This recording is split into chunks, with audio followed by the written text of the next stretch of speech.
Hi, so I'm Mark. This is actually the A Modular, which I'd like to do a small kind of demonstration of. It came on Kickstarter, came in two units, a small unit for about €400 and this one for 500. I just think of it as a fun introduction into Modular. I've not done any Modular before except on software. And this was a nice introduction. I mean, the Modular's come out at about, what, €30. So it's really cheap to play with. And what I also like about it is it's totally complete. You get the case, the supply, everything. And it's very easy to link up to things. So I'm going to show you a few things today. I've got an Axolotl module here which I'm going to use for reverb primarily, a Boxall Castle and some circuits I'm just going to play with really. Because I quite like this as a DIY type tool. But it is complete. You've got audio in and out, CV in and out, and also MIDI as well. You've basically got your oscillators, filters, LFOs, VCAs, mixers, delay, you name it, the kind of normal thing you'd really expect. So, okay, let's get started. So the different thing from this perhaps to normal is, well, compared to Eurorack, is that you're going to be using these DuPont cables, which you get a stack of. That's only half of them really. Also, to get started, they also supplied a great little starter guide with suggested patching as well, so that's handy. It's very nicely packaged. Okay, so what we're going to do is let's get on with some audio so you can hear it for yourselves. What I'm going to do is I'm going to take the audio input here. Now, rather than go directly to the mixer, I'm going to go to the delay because I like it through the effects it's got. I'm going to put it on dry initially so you can hear things without any effects initially. And then what we're going to do, just to show you that it's all kind of working, we can just chuck in here an oscillator, turn down the levels a bit. You can hear that, and this is, and we can actually, you've got also a sorter as well. We've actually got two different types of oscillators. They actually gave away this free one here as well, which has got a slightly different character on it. And this has also got a triangle in it as well, which is very quiet. A bit useful for subs.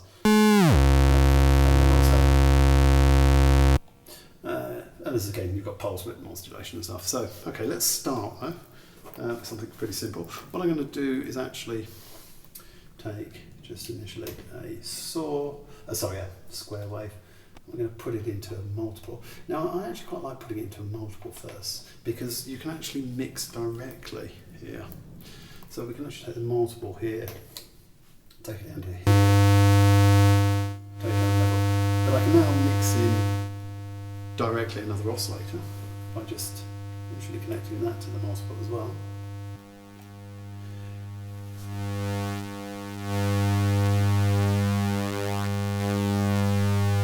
So you can have fun with that. Obviously, if you want different levels, of course, you'd want to come via an attenuator or the mixer itself. But in this particular case, it's alright for it to be equal. So what I'm going to do is, of course, now bring in the filter just so we can hear that as well. Take that. I do like the filter character on this.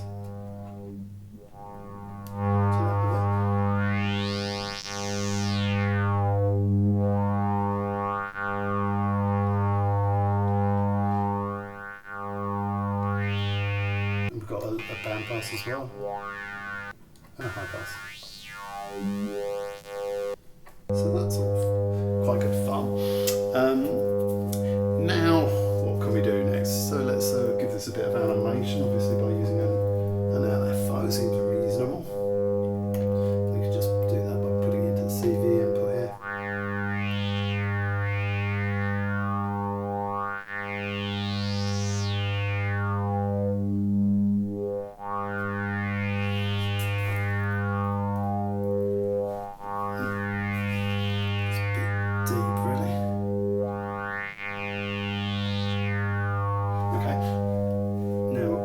Introduce yet another one. We could perhaps introduce a sortive.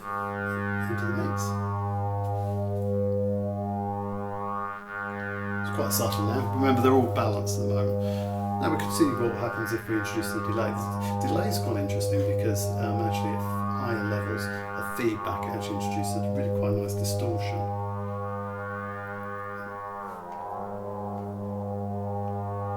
It's quite subtle at the moment because we've obviously not got anything that's okay. Bring in a bit of reverb. Now, what can we do next? Well, what about some, turn this down, we could bring in some noise. Perhaps bring in the noise into the other filter we have here.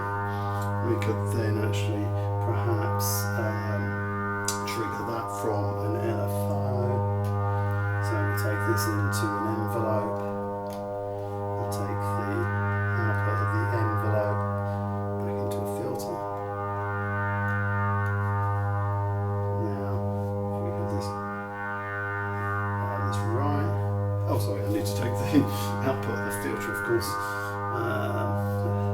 This is me being new, of course, in this sense. Take the filter output here, and we can bring that into the mixer.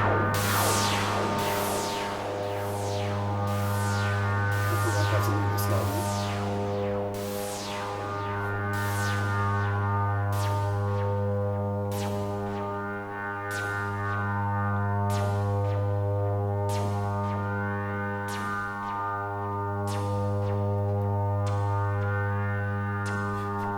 Now, these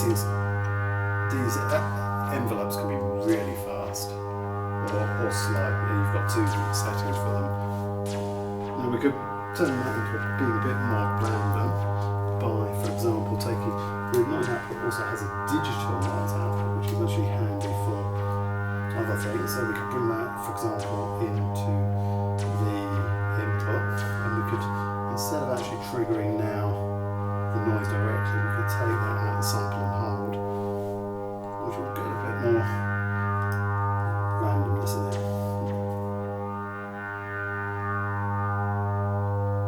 Now it's obviously now happening less frequently, so we might want to turn up.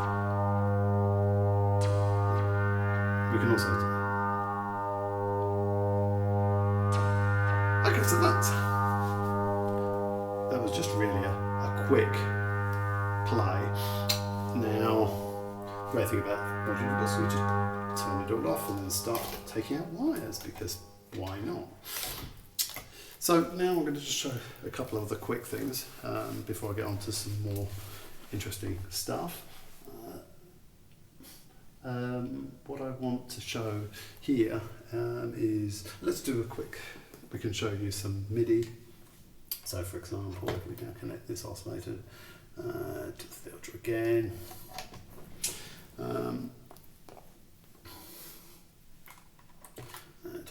Take this into the input here.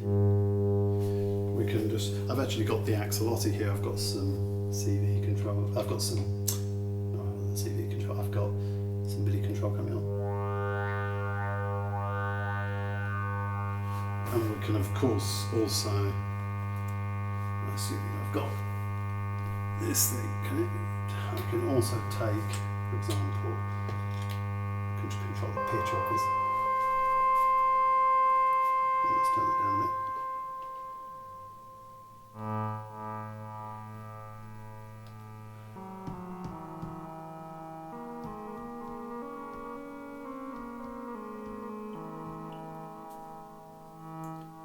So I can do that.